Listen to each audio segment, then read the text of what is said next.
దేవుణ్ణి మొక్కుతారు, తనను దేవుడిగా నమ్ముతారు. ఆ నమ్మకమే అక్కడికి రప్పిస్తుంది వాళ్ళందరినీ. సో నేను ఏమంటున్నానంటే, అక్కడ నేను ఒక్కరోజు స్టేజ్ ఎక్కిన, నన్ను ఒక గెస్ట్ గా తీసుకుపోయారు అక్కడికి.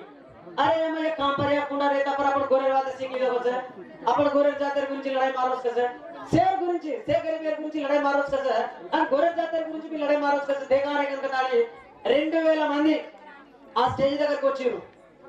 అక్కడ నేను ఒకటే అన్నా, మా దేశం స్వతంత్రం మాతాని 70 సార్లు వేరొచ్చు. నా దేశానికి స్వతంత్రం వచ్చి 70 సంవత్సరాలు అవుతుంది. అప్పుడు 68 ఏళ్ళ అంటే 2 ఏళ్ల క్రితం మాట్లాడినా. అబేలుకు मार जाते वालों ये देश प्रधानमंत्री कसे मेरे को नहीं काय कम से मार जाते वालों चप्पल मारो तुम्हें कल को चप्पल मारो इधर मन मारो. तुम सोचो, हाँ तुम सोचो यार, तुम सोचो मार जाते वालों अबेलू को ई स्टेट है चीफ मिनिस्टर कसे मेरे को नहीं काय कम से मार जाते वाले वोट खा रहे को नहीं गए, मार जाते वाले टैक्स बांध रहे को नहीं गए, मार जाते वाले गवर्नमेंट ड्यूटीज कर रहे कोनी का गवर्नमेंट ऑफिस में अरे के मार जाते मंतु छे हिस्सा छे अच्छा अधिकार में मारे हिस्सा कसे छे ఎందుకు లేదు నా భారతదేశంలో బంజారాలకు అధికారం ఇంతవరకు ఎందుకు రాలేదు? నాట్ ఓన్లీ బంజారా, మిగతా జాతులన్నిటికీ కూడా ఎందుకు అధికారంలో వాటా లేకుండా పోతుంది అనగానే ఒక మేధావి నన్ను అడిగిండు, ఏం సాయన్న నువ్వు పాగలగానివా, నీకు తెలియలేదా ప్రజాస్వామ్యంలో ఎవరైనా నిలబడొచ్చు, ఎవరైనా పోటీ చేయొచ్చు, ఎవరైనా గెలవచ్చు. మీ బంజారాల్ని నిలబడడం వద్దనమా తమ టాండే వాళ్ళని हुबरमत करके तंबी हुबरावासु तंबी गेलचावासु कर ओके जना मको ये 5 भाई छे मार देश में कौन कौन छे 5 भाई तमार टांडे मा केरी घरे में तो 5 भाई रहतो जम्मी रहता जाग रहता पिसा रहता 5 भाई ने बेटा सो गए निकल दी भाई ने बेटा सो गए చెప్పండన్నా 5 भाई बेटा सो गए అంతేగాని ఇద్దరికి మంచి అయితే ముగ్గురు వదిలేరు కదా. మీ తండాలకు ఏమైనా ఉందా? లేదు. मार देश में भी 5 भाई छे, अपन देश में भी 5 भाई छे. कौन कौन छे? ओसी, बीसी, एससी, एसटी, माइनॉरिटी. ये 5 भाई छे. ये 5 भाई वोट डाल रहे छे. ये 5 भाई टैक्स बांध रहे छे. ये 5 भाई गवर्नमेंट ऑफिस में ड्यूटी कर रहे छे. अरे के मैं ये 5 भाई छे बस अधिकार में मैं 5 भाई कैसे नारे बोली काय कम से कम करे जना मत स्टडी की दो स्टडी करे तो मैं मालूम पड़ोच मने के भाई बाबा आता अन्याय करे एक घरे मां यारी बाप 5 भाई होतो जन्म रतो 5 एकड़ जमीन छकेले यारी 5 एकड़ जमीन रतो आदमी ने एक एकड़ अपन बेटा पड़ा बोली के 5 वर्णంలో ఒక్కొక్క ఎకరం ఇస్తమాలేదా కానీ ఇక్కడ ప్రజాస్వామ్యం ఎట్లుందంటే 5 వర్ణంలకు అరే ఎవరైతే ముందు 5 ఎకరాలు దున్నుకుంటారో వానికేరా అని చెప్తారు.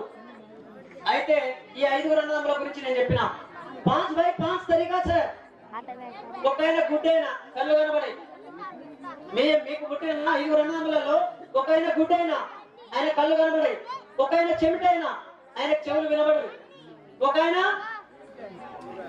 కుంటైన గుడ్డైన కుంటైన గూనైన చెవిటైన ఈ నలుగురు ఉన్నారు. ఒక్కడే మంచోడు ఉన్నాడు. అయితే ఎవరైనా సరే 5గురిలో పోయి ముందు భూమి దున్నుకోరంటే ఎవరు దున్నుకుంటారు మీరు చెప్పుని? మంచోడే దున్నుకుంటాడా లేదా? చెవిటానికేమో ఏం చెప్పింది అయిన వాడు ఏం ఉంటాడు, గుడ్డోనికేమో కనబడదు భూమి ఎక్కడ ఉందో దున్నాను అన్నా కదా. కుంటోడేమో కుంటుకుంటూ పోయేసరికి ఇటు మంచోడు ఉరుకనే ఉరుకుతాడు, దున్నుకుంటూ పోయేసరికి అవతల వాడే దున్నే.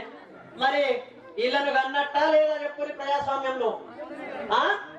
ఈ 5 అన్నదమ్ములకు భూమి పంచకుండా నువ్వు ప్రజాస్వామ్యంలో పోటీ పెట్టి నువ్వు దున్నురా అంటే అది గుడ్డోడేనాయే, గూనోడేనాయే, కుంటోడేనాయే, మరి చెవిటోడేనాయే? ఈ 5 అన్నదమ్ములకు భూమి ఎందుకు పంచమని నేను అడుగుతున్నా. అందుకే నేను ఏమంటున్నాంటే ప్రజాస్వామ్యంలో ఏ लाख करोड़ वाला छे, ये लाख रुपया वाला छे, ये 100 रुपया वाला छे, ये 50 रुपया वाला छे, ये 10 रुपया वाला छे. प्रजास्वाम्य में मां कोणी में उभे राहसु पण कोण गेलस लाख करोड़ वाला गेलस అవి ఇదే కదా ప్రజాస్వామ్యం? ఎక్కడుంది ప్రజాస్వామ్యం? మరి లేనప్పుడు ఇలా వాటా ఉండన్నా వద్దా? అందుకే మనం వెనుకబడుతున్నాం. అంటారని వాడు ఎందుకండు? అధికారం లేదు కాబట్టి మీరు అంటారని వాళ్ళు అయ్యారు. ఒక్కసారి అధికారం ఇవ్వమని చెప్పండి, ఎందుకంటారని వాళ్ళు అవుతారో తెలుస్తుంది. భారతదేశాన్ని కనుక నా బంజారా పరిపాలించుంటే ఆయన కాలు మొక్కరా? మీ తండకు రోడ్డు కావాలని మీరు బతిలాడరా? మీ పిల్లలకు చదువులు కావాలని మీరు అడగరా? కాబట్టి అక్కడ ఎవరున్నా సరే ఆ పవర్కు దండం పెట్టుకుంటాం. అయ్యా నీకు దండం పెడతా, మాకు కడుపు కాలుతుంది, మాకు రూపాయి కిలో బియ్యం అని అడుగుతాం. అయ్యా మీ కాళ్ళు మొక్కుతా, మా బడిలో పుస్తకాలు లేవు, మా పిల్లలకు బట్టలు లేవు, మాకు మధ్యాహ్న భోజనం లేదు, లేకపోతే చదువుకోవడానికి బడే లేదు, అందుకని నీ దండం పెడతా, మాకు బడి కావాలి, మా పిల్లలకు చదువు కావాలని చెప్పేసి అడుగుతాం. ఎందుకు దండం పెడుతున్నావు? ఆయన పవర్ కు దండం పెడుతున్నావు. అదే పవర్ లో ఈ నలుగురు ఉన్నా కూడా దండం పెడతారా పెట్టరా? పెడతారు. మరి ఇంకా అంటారంతా ఏమిటమ్మా? అందుకే నువ్వు ఇక్కడ ఉన్నావు కాబట్టి నువ్వు వానికి దండం పెట్టాల్సి వస్తుంది. కాబట్టి మనం ఏం ఆలోచించాలి? ఇప్పటి నుంచే ఈ సిస్టమ్ రావాలి. ఎవరి వంతు వచ్చినప్పుడు వాళ్ళు పరిపాలించాలి ఈ దేశాన్ని. మన వంతు లేనప్పుడు మనం ఎందుకు ఓటేయాలో ఒకసారి నిర్ధారించుకోవాలి. ఇక్కడ ఇంకొక చిన్న చిట్టుకుంది ఏంటంటే, మనోడే మన శత్రువులు చేస్తారు. कसे गाड़ी अपन गरीब था अपन खायन बाटी చేని ఏం సార్ నా ఇంతసేపు చెప్పినావు కానీ ఒక్క ఎవరన్నా సరే వందల నోట్ల కట్టలు ఎవరన్నా గిట్ట ఇసిరిరనుకో మీ గుంపులోకి వెళ్ళి నా మాటలు వింటారా? నా మాటలు వింటారా? ఎందుకున్నారు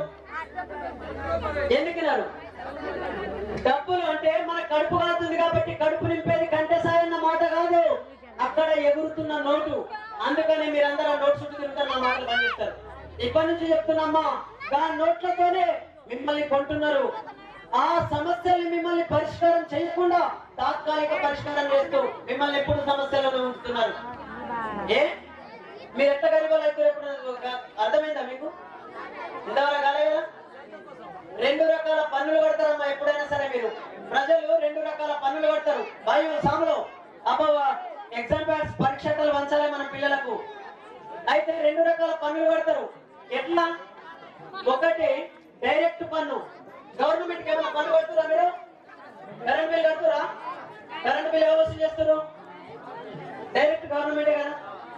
ఇట్లాగే నీళ్ళ బిల్లు గవర్నమెంటే, రోడ్ ట్యాక్స్ గవర్నమెంటే. సో ఇవన్నీ డైరెక్ట్ ట్యాక్స్లు కడతాం. ఈ డైరెక్ట్ ట్యాక్స్లు మనకు కనబడతాయమ్మా, కానీ డైరెక్ట్ కాకుండా ఇండైరెక్ట్ కట్టే ట్యాక్స్లే మనకు ఎక్కువ ఉంటాయి. ఓ సామర్థ్యం ఫస్ట్ ఒక బండి కొన్నప్పుడు ఈ బండి ఈ తండల బండి ఎవరుకుందో చెప్పు. అందరికి ఎక్కుంటుంది. గుండె గుడిసెకో బండి ఉంటే బండి పడుతుంది. ఎవరు అనుకున్నది ఒక్కటి చెప్పు. ఒక్కళ్ళు చేతులు ఎక్కువ, ఒక్కళ్ళకు బండి ఉన్నోళ్ళు ఉందన్నా నీకున్నదా? ఏదో నరేష్ ఉన్నదట. ఓకే, అయితే ఆ బండి కొన్నప్పుడు మనం ఆర్టీఏ ఆఫీస్ లోకి వెళ్ళి రిజిస్ట్రేషన్ చేపిస్తాం. రిజిస్ట్రేషన్ చేయించినప్పుడు రోడ్డు ట్యాక్స్, ఇన్సూరెన్స్, దానికి సంబంధించిన అన్ని కూడా కట్టి ఆ బండికి లైసెన్స్ తీసుకొని మనం బయటకు వస్తాం. అవునా కదా? అది మనకు కనబడుతుంది ట్యాక్స్. కానీ అదే బండిలో పెట్రోల్ కొట్టించుకుంటారా లేదా? మీ బండ్లలో పెట్రోల్ ఎంతమంది కొట్టించుకుంటారు? చేతులు ఎత్తులు. అబ్బాయి ఇప్పుడు బాగానే ఉన్నాయి కానీ బండ్లు ఇప్పటిదాకా బండి లేదు అనుకున్నాను. సో అంటే మీ బండ్లలో పెట్రోల్ కొట్టించుకుంటారు. బండ్లో పెట్రోల్ కొట్టించుకున్నప్పుడు 100కు ఇంత పర్సెంటేజ్ అనేది గవర్నమెంట్ కి మీరు ట్యాక్స్ కడతారు. కానీ అది మనకు తెలియదు. కాబట్టి ఒక 100 రూపాయలకు ఎగ్జాంపుల్ గా చెప్తాను నేను, అందాజ మీకు వెళ్ళి ఒక 32 రూపాయలు గవర్నమెంట్ కు పోతుంది అనుకో. 100కు 32 రూపాయలు గవర్నమెంట్ కు పోతే మీరు రోజంతా పెట్రోల్ కొట్టించుకుంటారు, నెలకు ఎంత పెట్రోల్ కొట్టించుకుంటారు, సంవత్సరానికి ఎంత పెట్రోల్ కొట్టించుకుంటారు? 5 సంవత్సరాలు కదా ఏ గవర్నమెంట్ వచ్చినా, 5 సంవత్సరాలలో మీరు ఎంత పెట్రోల్ కొట్టించుకుంటారు మీ బండ్లే? అట్లా 100కు 32 రూపాయలు చొప్పున గవర్నమెంట్ కు పోతే ఎన్ని వేల రూపాయలు మీ గవర్నమెంట్ కు పోతున్నాయో చూడండి.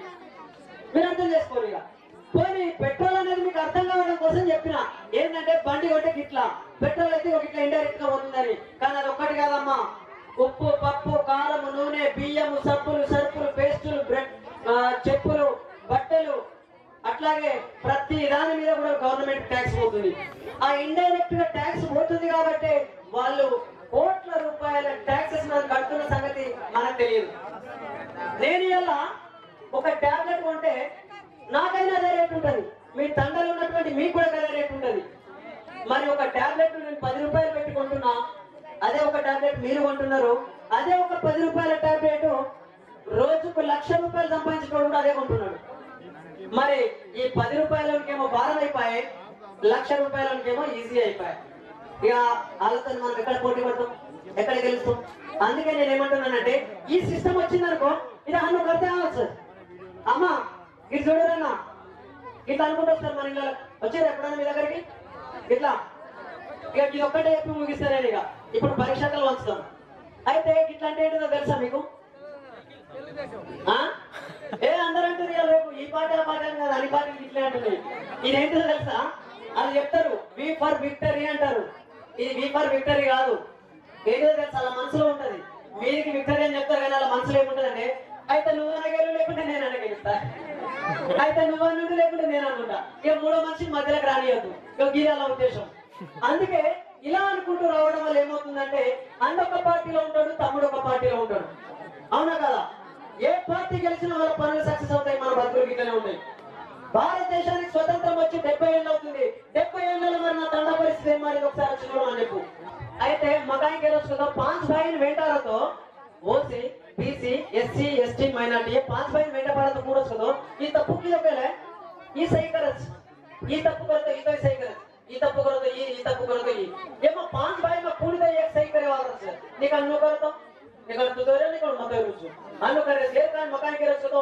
अन्नो पर्सन कह रहे को नितम देश में असो सिस्टम चेंज या पहले को वो सिस्टम में चेंज करो कैसे करो नहीं कत्ता को सिस्टम कर रहा था निर्भय చట్టాలు పెట్టుకుంటున్నాం మహిళల మీద అనేక మానభంగాలు జరిగినప్పుడు హత్యలు జరిగినప్పుడు మనం ఏం చేస్తున్నాం వాటికి అనుగుణంగా కొత్త కొత్త చట్టాలను మనం మార్పు చేసుకుంటూ మన మహిళల రక్షణ కోసం మనం అనేక చట్టాలను తీసుకొస్తున్నాం అదే విధంగా నా భారతదేశంలో ఆర్థిక సామాజిక పరిస్థితులకు అనుగుణమైనటువంటి చట్టాన్ని ఎందుకు సవరించకూడదో మీరు అర్థం చేసుకోవాల్సిన అవసరం ఉంది జరగాలి మాకు ఏరొచ్చు అని ఆతో ఏకనతో ఏకతో సేకరించి అప్పుడు ఈ కాయ కేసుతో ఏ కుటుంబం గురించి ఏ కులమేర గురించి ఈ సంవత్సరం కేలే ఈ కచ్చ అరే तार कुलमेर गुరించి तार कुलमेर గురించి సంవత్సరం बेटा కక్కదాని ఏ తప్పులు ఈ కాడతాని ఏ జలేమో మేల్నస్ ఈ అచ్చకన్ గెరకొని ఏ తిలంగా ఈ చెవియే पण ఏర్లా ఈ ఆస్కై ఈ ఏ తప్పులు ఈ కాడదనా ఏ తప్పులు ఈ కాడేనిగే జన అను ఒకరి తప్పులు ఒకరు ఆ తప్పులు లేనటువంటి పరిపాలన రావాలి అంటే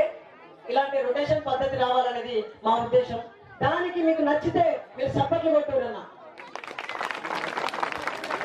ఓకే కదా ఇట్లా అయితే ఏమవుతుంది ఏదో ఒక రోజు మంత్రుల వారిగా నా బంజారా కూడా ఈ దేశ ప్రధాని అవుతాడు ఆంధ్ర ప్రాంత వాసులు వచ్చేసి ఇక్కడ పెత్తందారులు వచ్చి మన ప్రాంతాన్ని పరిపాలించినప్పుడు ఏమన్నా మనం మన నీళ్లు దోసుకపోరు మన నిధులు దోసుకపోరు మన ఉద్యోగాలను నాలుగు తీసుకోవడానికి కొట్లాడినామా లేదా మన తెలంగాణ తెచ్చుకున్నామా లేదా మరి ఒక ప్రాంతం వాడు మన ప్రాంతం మీద పెత్తనం చేసినప్పుడు మన ప్రాంతం యొక్క నీళ్లు నిధులు నియామకాలన్నీ వాళ్ళే దోసుకుపోయారని మనకు అర్థమైంది మరి ఒకే కులానికి సంబంధించిన కొన్ని కుటుంబాలు మాత్రమే నా భారతదేశాన్ని పరిపాలిస్తే నా భారతదేశంలో ఉన్న మిగతా సామాజిక వర్గాలు నష్టపోతాయా పోవా ఖచ్చితంగా నష్టపోతాయి అందుకే అన్ని సామాజిక వర్గాలకు అధికారంలో వాటా ఉండాలంటే ఇంకొక గిట్టుకుంటది ఇక పై పెత్తనం వాళ్ళది ఉంటది కింది పెత్తనం మనకి ఇస్తారు అలాంటిది కాకుండా స్వచ్ఛమైనటువంటి అధికారం మనకు రావాలని చెప్పేసి మీరందరూ పోరాడాలి మీరందరూ కూడా ప్రయత్నం చేయాలి దానికోసం ఎట్లా తెలిసింది మాకు ఇవన్నీ చదువుకుంటే తెలిసింది